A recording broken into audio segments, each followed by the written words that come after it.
subtracting fractions and mixed numbers. Remember, for both addition and subtraction, you always need common denominators with your fractions.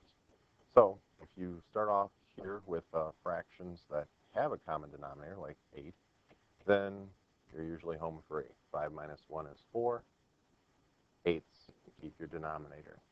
No problem. We can reduce that, dividing them both by 4. You get 1/2. Okay, we're done. So that's easy. If you come across fractions that do not have common denominators, then you need to change them so that they do. In this case, we have 5/6 minus 3/4. And you're looking at the 6 and 4, and you're thinking about what their lowest common multiple is. There's an infinite number of multiples for 6 and 4 you could use. In case of emergency, you can always multiply the two denominators together, and you will end up with a denominator that will work for both of them. 24 works well, but you'll have to do some reducing if you use larger denominators. If I take the least common multiple of 6 and 4, again, 6 and 4 by multiples, we're talking about as if you counted by those. So 6, 12, 18, and so forth. With the 4, you have 4, 8, 12, and so forth, and you see right away 12 is their least common multiple. So I'm going to use 12 and bring them both up to 12ths. So I need to think about what I need to multiply by. On this side, I'm multiplying by 3s, and I get 9/12. And on this side, I'm multiplying by 2s, 2 over 2, and I get 10/12. These can now be added together. The 10 and the 9 get 19, and keep your denominator 12ths. Okay? And then it's just a matter of simplifying. 12 will go into 19 one time with 7 left over. Or you can think of that as 19 divided by 12. That's 1 with a remainder of 7. We're working with 12ths. Finally, of mixed numbers, you'll also need to get common denominators if they don't already have them.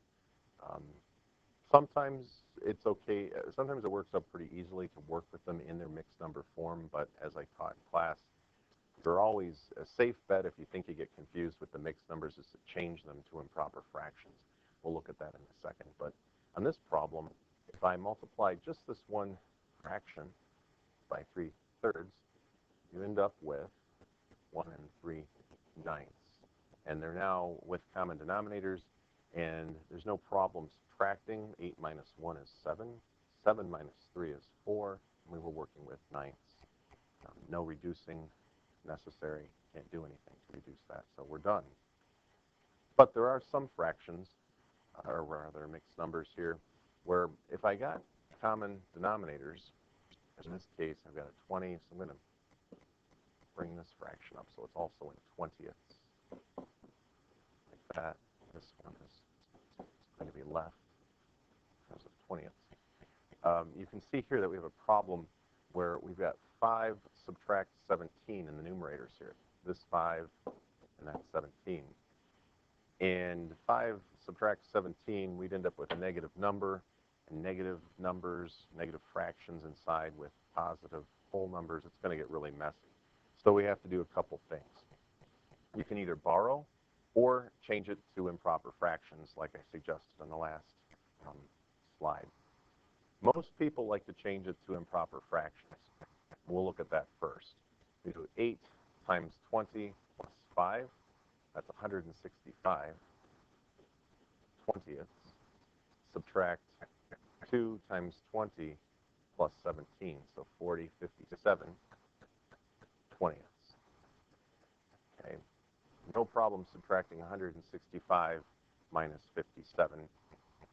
We can do 15 minus 7, 8.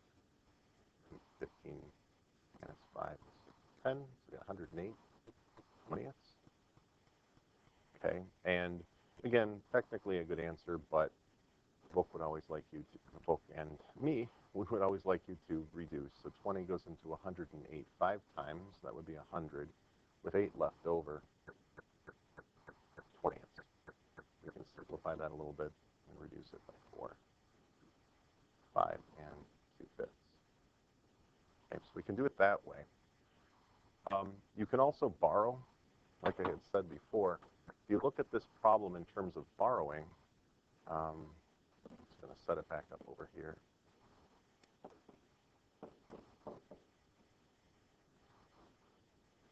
Because 5 cannot be subtract 5 subtract 17 we can't do. So we can borrow, if you prefer to do it this way, you can borrow from the 8. That would leave you with 7 whole pieces left. The part that you've got left over, that one whole that we're borrowing from it, we can call it whatever we want to. That one whole that we've borrowed, we can call it, well, anything. 5/5, 6/6, 10/10, or in this case, I'd like to call it 20ths. I'm going to call it 20/20ths because we're working with 20ths. Okay, so the one whole I borrowed from the 8, I'm going to call it 20/20ths, and I'm going to add it to the 5/20ths that are already there. So what do we got left over here? We've got a 7. The one whole that we're calling 20/20ths is being added to the 5/20ths. So these two pieces, they're going to be added together. We have 25/20ths right here. And now we have more than enough in the numerator to do the subtraction. 7 minus 2 is 5. 25 minus 17 is 8. And then we're working with 20ths. And there we are at 5 and 8/20ths again. You can see that it was right here also. And that just reduces to 5 and 2/5. So you're welcome to do it either way. A lot of people, again, would rather just convert it to improper, subtract the improper fractions, and be done with it. People get a little confused with the borrowing. Some people also notice that when you borrow, when you put it all back together, what happens is you end up with, you'll notice a pattern there, you always end up with that when you borrow that one, adding together the two parts of the fraction, that becomes your new numerator, and you're keeping the denominator the same as always. So some people, they don't worry about all this stuff here. They just borrow one from the whole number and add together the numerator and denominator. That becomes their new numerator right here. And that kind of looks like I spilled grape juice on the slide. But I think you get the idea.